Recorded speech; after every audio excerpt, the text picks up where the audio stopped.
सभी मित्रों को नमस्कार। शिक्षा कर्मी उत्थान समिति की ओर से यह मेरा दूसरा लाइव कार्यक्रम आयोजित किया जा रहा है। अभी 8 बजने में 1 मिनट की देरी है। मैं चाहता हूँ कि अपने सभी फेसबुक लाइव के इस कार्यक्रम में हमारे साथी जुड़े। फेसबुक लाइव से एक फ़ायदा यह भी है कि इसमें यह वीडियो जब चाहें तब हमारे साथी जो शिक्षाकर्मी उत्थान समिति से जुड़े हुए हैं, जिन्होंने शिक्षाकर्मी उत्थान समिति के इस पेज को लाइक किया है, वे उनके समय के आधार पर जब उनको समय मिले तब वह इसको देख सकते हैं। अभी जो भी साथी जुड़ेंगे वे सभी मेरी इस फेसबुक लाइव के कार्यक्रम को सुन रहे हैं, उनका स्वागत है। मैं प्रमोद सिंह पवार राजगढ़ ज़िले में हायर सेकेंडरी स्कूल तलेन में माध्यमिक शिक्षक के पद पर कार्यरत हूँ और शिक्षाकर्मी उत्थान समिति के द्वारा जो पुरानी पेंशन प्राप्ति और विभिन्न विसंगतियों को दूर करने के लिए उच्च न्यायालय जबलपुर में चीफ जस्टिस के सामने डबल बेंच पर जो हमारी याचिका लगी हुई है, उस संबंध में आज मैं इस फेसबुक लाइव पेज पर अपनी बात रखने के लिए आपके बीच में उपस्थित हुआ हूँ। शिक्षा कर्मियों का 1998 से लेकर आज तक शासन ने उपयोग किया। शिक्षा विभाग के विद्यालयों में हम सभी ने कार्य किया, किंतु वास्तव में जो शिक्षा विभाग के कर्मचारियों के नाते हमको आर्थिक लाभ दिया जाना था, उन लाभों से प्रारंभ से ही हमको वंचित रखा। यह कहकर कि आपकी भर्ती पंचायत विभाग के द्वारा की गई है और पंचायत विभाग का कर्मचारी मानकर जो शिक्षा विभाग में कार्यरत शिक्षक थे, उनके समान ही कार्य करने के बाद भी हमें शासकीय कर्मचारियों को दी जाने वाली समस्त आर्थिक सुविधाओं से हमको वंचित रखा। आर्थिक असमानता हमारे साथ रखी गई, जिसके कारण वास्तव में हम शुरुआत से लेकर 2018 तक और अभी भी लंबे संघर्ष के साथ जो कुछ भी हमने प्राप्त किया, वह हमारे जितने भी साथी हैं उन सब के संघर्ष के द्वारा हमने प्राप्त किया। सरकार ने हमारी बातों को स्वीकार किया और धीरे धीरे ही सही अंततोगत्वा हमारा राज्य शिक्षा सेवा के नाते शिक्षा विभाग में संविलियन हुआ। मैं संविलियन तो नहीं कहूँगा, हमारी शिक्षा विभाग में राज्य शिक्षा सेवा के नाते नियुक्ति कर दी गई। बस शिक्षा कर्मियों के साथ में इस अंतिम अवस्था में अपने संघर्ष की यात्रा प्रारंभ होती है। हमारे कुछ साथियों ने पिछले वर्ष शिक्षा कर्मियों के हित के लिए कि हमारा पूरा समय लगभग इसी बात में गुजर गया, संघर्ष करते करते हम अपने परिवार के लिए भी बहुत कुछ कर नहीं पाए। बहुत अल्प वेतन पर प्रारंभ में 500, 700, 800, 1000 रुपये में हमने कार्य किया। 3 वर्ष तक हमारी हर साल नियुक्ति हुई। हम लोगों की 5-5, 10-10 लोगों के वेतन के बराबर एक जो उन विद्यालयों में कार्यरत कर्मचारी शिक्षक हमारे साथी थे, उनको बराबर यानी उनकी एक तनख्वाह हमारी 7-8 लोगों की तनख्वाह के बराबर। हमको बार बार लज्जित होना पड़ता था विभिन्न बातों को लेकर। आखिर शिक्षा कर्मी के नाते भर्ती हुई, बाकायदे इंटरव्यू हुआ, हमको शिक्षा कर्मी के नाते अनुभव के अंक प्रदान किए गए और 3 वर्ष की परिवीक्षा अवधि के बाद हमारा 2001 में नियमितीकरण कर दिया गया। नियमितीकरण हमारा जब हुआ था तो हम जब नियुक्त हुए थे उस समय हमारी ऐसी कल्पना थी कि पूर्व अनुसार ही जब भी शिक्षा विभाग में भर्ती होती थी तो उन भर्तियों में इसी प्रकार की अल्प वेतन पर 200, 300, 150 इस प्रकार से हमेशा से भर्ती होती थी और जब नियमितीकरण होता था तो नियमित शिक्षा विभाग के कर्मचारी मानते हुए समस्त लाभ दिए जाते थे। हमारी कल्पना भी यही थी कि हम शिक्षा कर्मी से भर्ती भले ही हुए हैं, लोक शिक्षण संचालनालय ने पदेन आयुक्त के नाते नगर पंचायत के सीएमओ जो मुख्य कार्यपालन अधिकारी, जनपद पंचायत सीईओ, जिला पंचायत सीईओ को वो अधिकार दिए गए थे जिसके नाते हमारे रिक्त पदों पर भर्ती हुई थी। तो उस समय ऐसा ही माना जा रहा था कि हमारा नियमितीकरण होगा तो शिक्षा विभाग में हमारा नियमितीकरण होगा, किंतु जब नियमितीकरण हुआ तो वही हमारे साथ हाल हुआ। फिर आंदोलन हुए और 2007 में शिक्षाकर्मी से हमारा पद बदलकर अध्यापक संवर्ग कर दिया गया। हमारी नियमितीकरण होने के बाद में हमारा वेतन वृद्धि लगा दी गई थी, किंतु 2007 में जब हमारा संविदा शिक्षकों के साथ में सम्मिलन हुआ तो हमारी 3 वर्ष की एक वेतन वृद्धि जोड़कर वहाँ पर भी हमारे साथ में, जहाँ 8 वेतन वृद्धि हमारी 9 वेतन वृद्धि, और यदि 3 वर्ष की परिवीक्षा अवधि भी जोड़े, क्योंकि नियम अनुसार तो परिवीक्षा अवधि में भी वेतन वृद्धि दी जाती है, किंतु उन वेतन वृद्धियों को हमारी समाप्त तो कर ही दी, साथ ही नियमितीकरण के बाद से भी 3 वर्ष पूर्ण होने पर भी 2 वर्ष 8 माह का भी हमारी एक वेतन वृद्धि नहीं दी गई। कुल मिलाकर 2 वेतन वृद्धि हमारी लगी और जो हमारे सहायक अध्यापक बने थे उनकी वेतन वृद्धि 3 लगाई गई। तो कुल मिलाकर वहाँ पर भी हमारा जब अध्यापक संवर्ग में सम्मेलन हुआ तो वेतन विसंगति वहाँ पर भी हुई, 3 वर्ष की एक वेतन वृद्धि रखी गई। उसके बाद में आंदोलन चलते रहे। 2013 में हमारा 6वां वेतनमान घोषित किया गया, किंतु वह भी टुकड़ों में। उसके बाद फिर आंदोलन हुआ तो 2016 में 6वां वेतनमान दिया गया। 6वां वेतनमान की जो तालिकाएं थी, बड़े आश्चर्य की बात है कि इतने बड़े शिक्षा विभाग में जो वेतन तालिका निर्धारित होना थी, वो वेतन तालिका 3-3, 4-4 बार निर्धारित होने के बाद भी न्यायोचित, जिससे सब अध्यापक संवर्ग के साथी संतुष्ट हो जाए, ऐसी वेतनमान की तालिका 6वें वेतनमान की आज भी नहीं बन पाई है। आज भी वह वेतनमान जो है 2003 तक के साथियों का एक जैसा, 1998 से 2003 तक का एक जैसा वेतनमान निर्धारित हो गया है। इसके साथ ही जो कहा जाता है, एक आदेश भी निकला, ग्रीन कार्ड की वेतन वृद्धि समाप्त हो गई। ऐसी कई प्रकार की विसंगतियां बताया गया कि वो जब भी कोई वेतन निर्धारित होता है तो मर्ज हो जाती है, किंतु हमारा वेतनमान जो 6वां वेतनमान फिक्सेशन किया गया, वास्तव में वह वेतनमान फिक्सेशन वार्षिक आधार पर किया गया, जिसमें ग्रीन कार्ड की जो वेतन वृद्धि थी वो मर्ज कैसे हो गई ये आज तक समझ से परे है।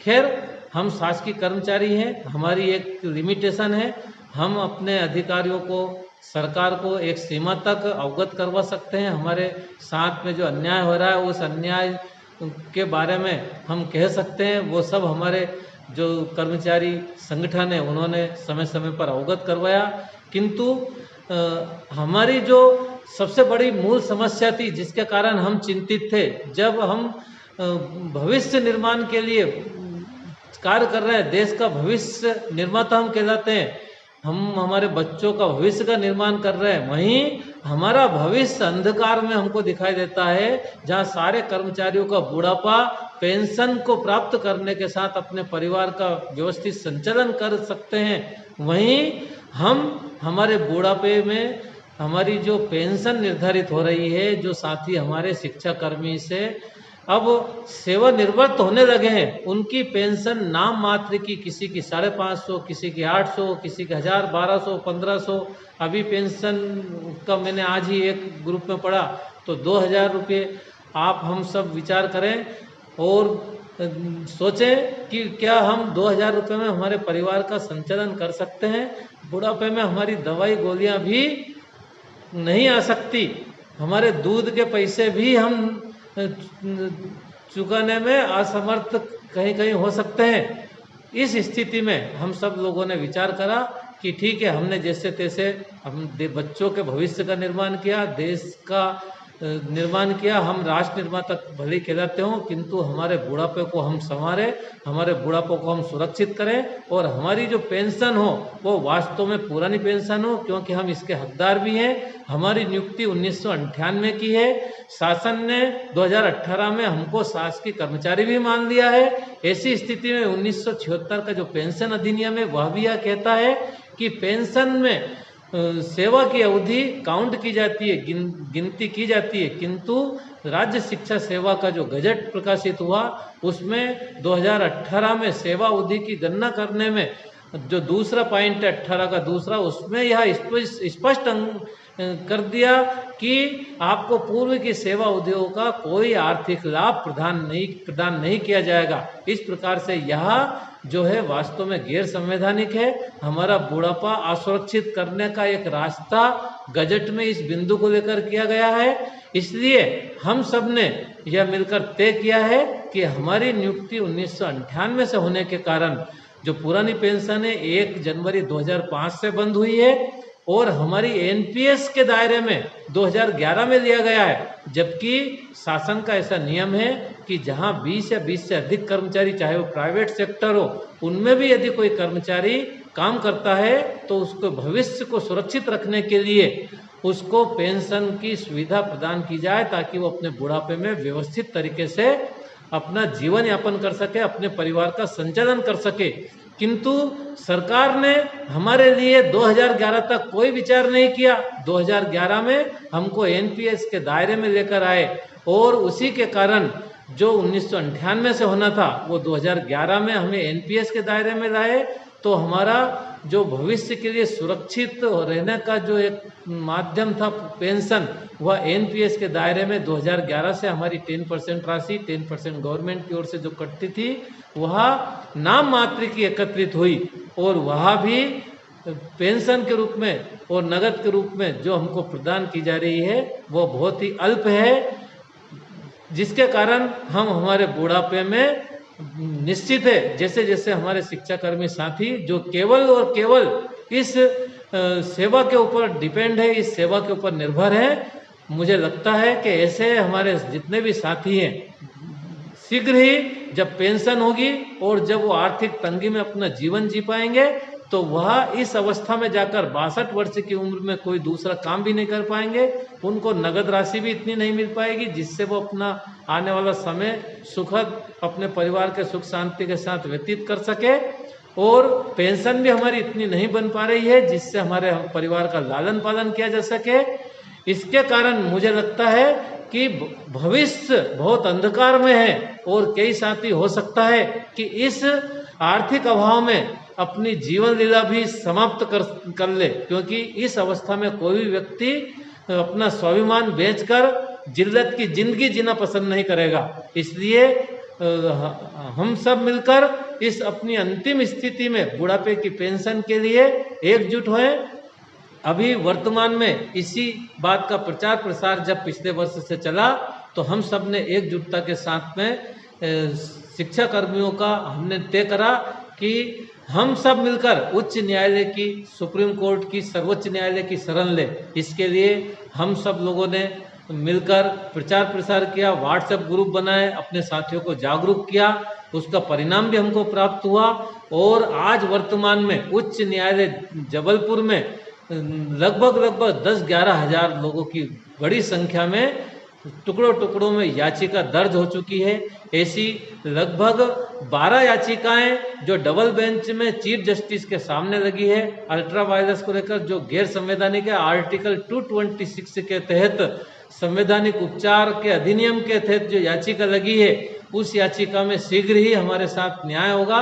ऐसी याचिका का जो स्वरूप हम सब ने मिलकर निर्धारित किया है, उसकी मैं संक्षिप्त में आप लोगों को थोड़ी सी जानकारी बताना चाहता हूं कि यह प्रकरण हमने जो दर्ज किया है उसके कारण हमारे मन में आशा क्यों जगी है, यह प्रेरणा हमको कैसे प्राप्त हुई, यह सारी बातें मैं आपको बहुत ही कम समय में संक्षिप्त में बताना चाहता हूं। और हमारे जो साथी जैसे बद्रीलाल जी गामी, अनीता जी तोमर, भगवान सिंह जी मेवाड़ा, मोहम्मद हनीफ साहब हमारे साथ में जुड़े हुए हैं। ऐसे लगभग सभी और महत्वपूर्ण साथी अपने इस मुहिम में हमारे साथ है।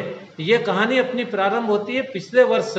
हम सब लोगों ने पढ़ा होगा एक पत्र, जब केंद्र सरकार ने एक पत्र प्रकाशित किया था और उन्होंने कहा था कि जनवरी 2004 में केंद्र सरकार ने ओपीएस बंद कर ओल्ड पेंशन बंद कर न्यू पेंशन स्कीम चालू की, किंतु सरकार ने एक पत्र प्रकाशित किया कि 1 जनवरी 2004 के बंद 1 जनवरी 2004 के बाद ओपीएस बंद होकर एनपीएस चालू की गई है। किंतु ऐसे कर्मचारी जिनकी वैकेंसी पहले निकल गई थी, जिनका इंटरव्यू हो गया था, जिनकी नियुक्ति 1 जनवरी 2004 के पहले होनी थी, किंतु सरकार की कमी के कारण या किसी और कारण से उनकी नियुक्ति नहीं हो पाई, तो ऐसे सभी साथी वो अपना विकल्प पत्र भर सकते हैं और अपने विकल्प पत्र के माध्यम से वो चाहें तो ओल्ड पेंशन प्राप्त कर सकते हैं। ऐसे 2009 तक की भर्ती के साथी जो केंद्र सरकार में कार्यरत हैं, उनको ऐसा विकल्प प्रदान किया गया।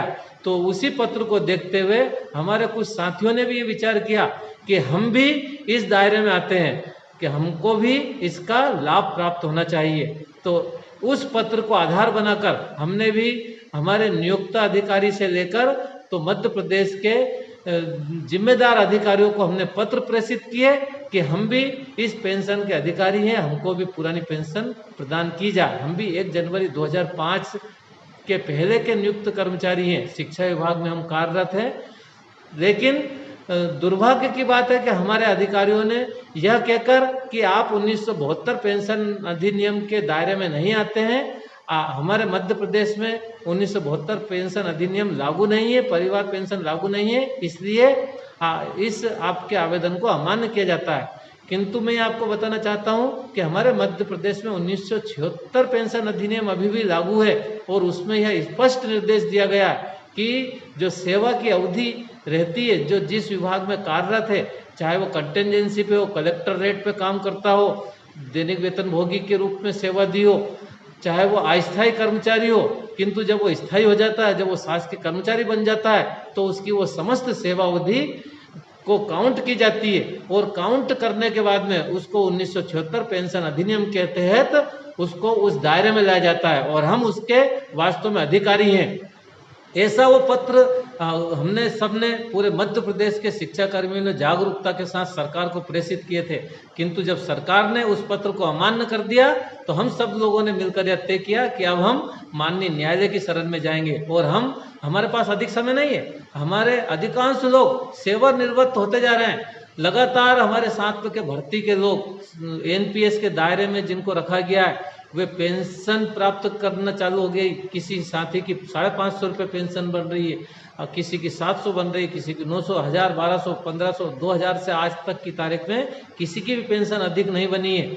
तो हम सब लोगों ने ऐसे लोगों ने मिलकर 5-7 लोग हम दिल्ली गए। दिल्ली में हमने माननीय सलमान जी खुर्शीद से संपर्क किया, उनसे हमने सारी ये बातें शेयर की, उनको बताई, उनसे हमने मशवरा किया। उन्होंने हमको बताया कि निश्चित है आप इस दायरे में आते हैं। तो हमने उनसे कहा कि सर इसके लिए हम जल्दी से जल्दी न्याय चाहते हैं, तो हम क्या सुप्रीम कोर्ट में अपनी याचिका दर्ज कर सकते हैं क्या? तो उन्होंने बताया कि आप बिल्कुल निश्चित रूप से आर्टिकल 32 के तहत संवैधानिक उपचार के अधिनियम के तहत सर्वोच्च न्यायालय में भी याचिका दर्ज कर सकते हैं। किंतु माननीय जो चीफ जस्टिस हैं सुप्रीम कोर्ट के, उन्होंने अभी फिलहाल एक आदेश निकाला है कि सीधे सीधे सुप्रीम कोर्ट में केस दायर करना, यहाँ पर बहुत बड़ी मात्रा में ऐसी याचिकाएं संलग्न है।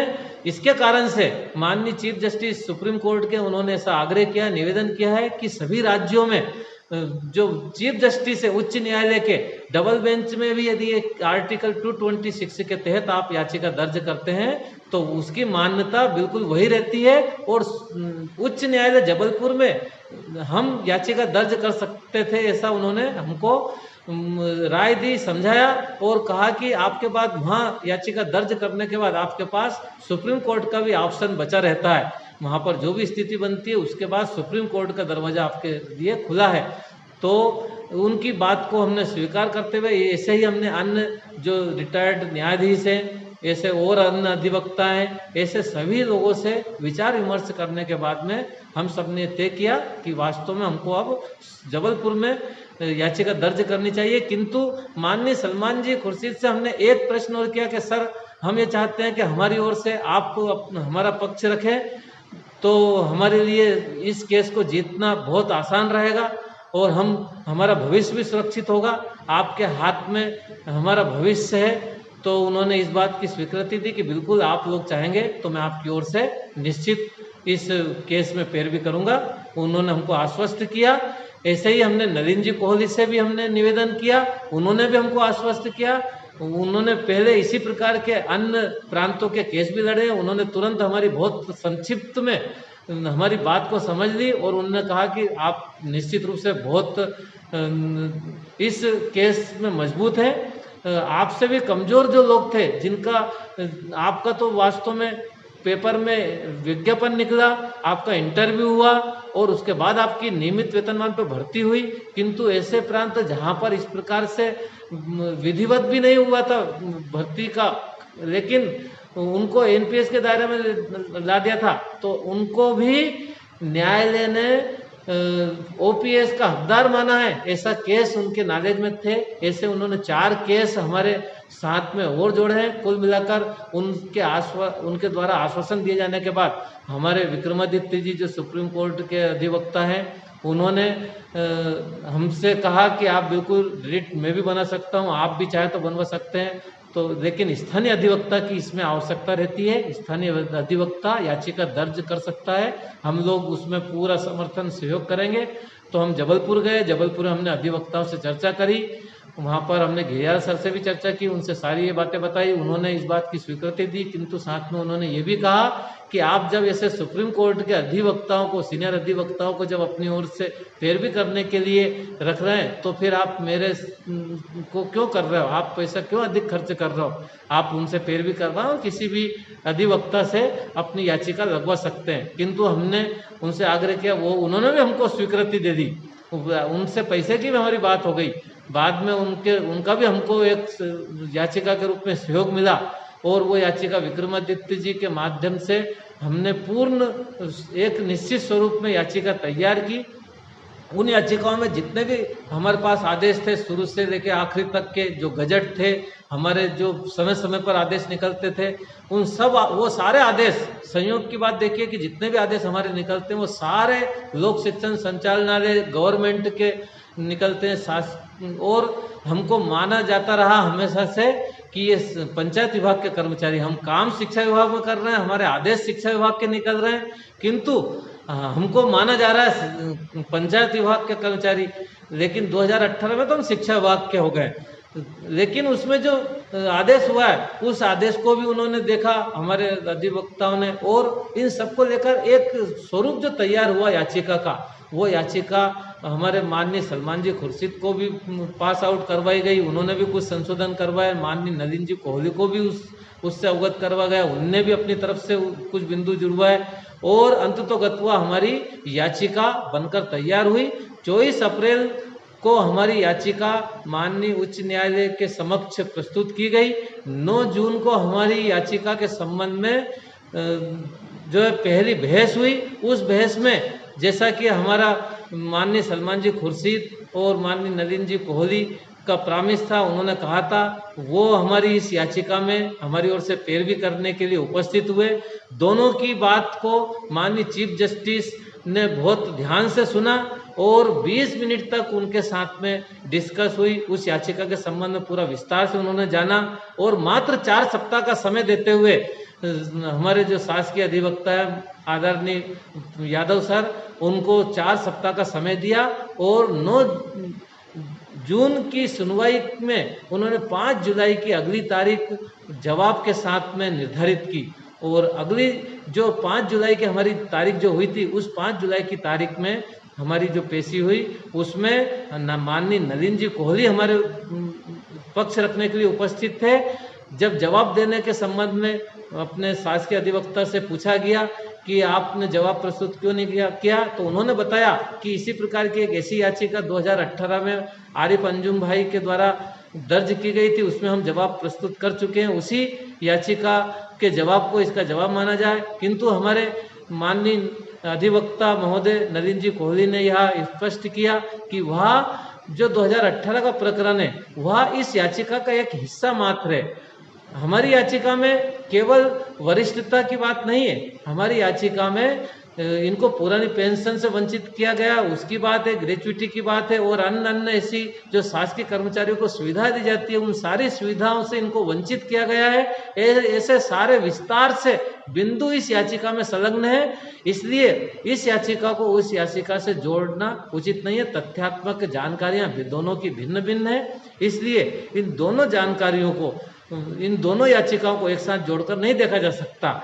ऐसी बात जब हमारे अधिवक्ता ने माननीय चीफ जस्टिस के सामने रखी तो उन्होंने इस बात को स्वीकार की और शासन को पुनः इसका जवाब देने के लिए तारीख मुकर्रर की 9 अगस्त की तारीख निर्धारित की गई। 9 अगस्त को वो तारीख निर्धारित की गई जिसमें सरकारी वकील जो हमारे आदरणीय यादव जी हैं उन्होंने जिस याचिका की बात कही थी उस याचिका का नंबर जो प्रस्तुत किया था, तो उस याचिका के तथ्यात्मक जानकारी को प्राप्त करने के लिए उस याचिका को भी अगली सुनवाई में उनके जो अधिवक्ता हैं आदरणीय घिरियाल सर, तो उस याचिका के पक्ष को भी सुनने के लिए अगली पेशी में बुलाया गया है। और अब इसी के साथ साथ में ऐसी 4 और अन्य याचिकाएं नई हैं जो इसी पुरानी पेंशन को लगी है, तो मुझे पूरा विश्वास है कि आगामी पेशी में वो जो नई 4 याचिकाएं हैं वो भी अपने इस प्रकरण में लिंकअप हो जाएगी।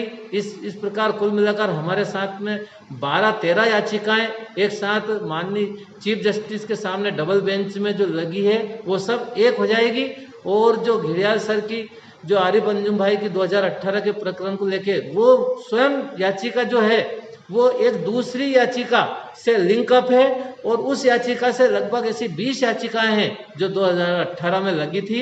उन याचिकाओं का लगभग फैसला होने वाला है, निर्णय सुनाने वाले हैं माननीय चीफ जस्टिस जी, वो लगभग उसकी कार्रवाई पूर्ण हो गई है। मुझे पूरा विश्वास है कि उसमें भी हमारे शिक्षा कर्मियों के हित में फैसला होगा। हमारी वरिष्ठता के को विलुप्त करने वाले जो बिंदु हैं वो राज्य शिक्षा सेवा से विलोपित किए जाने का मुझे विश्वास है कि आदेश होगा, और वो जैसे ही विलोपित करने का आदेश होगा तो हमारी कहानी, हमारी याचिका की सुनवाई का एक भाग हमारा पूरा होगा। ऐसे ही हमारे जो पार्ट में टुकड़ों में जो हमारे पक्ष में फैसले होने माननीय चीफ जस्टिस के सामने हमारे अधिवक्ता जो नलिन जी कोहली है, हमारे साथ में जितनी भी याचिकाएं और अन्य लगी है उसमें माननीय विवेक जी तनखा वरिष्ठ अधिवक्ता हैं, और फिर जो अंतिम बहस होगी उसमें हमारे माननीय सलमान जी खुर्शीद भी उपस्थित रहेंगे, और साथ में अमित जी चतुर्वेदी जो एक याचिका में हैं, माननीय यदि मान लो अन्य अधिवक्ता भी जो इसमें पैरवी करने वाले हैं, ऐसा एक हमारा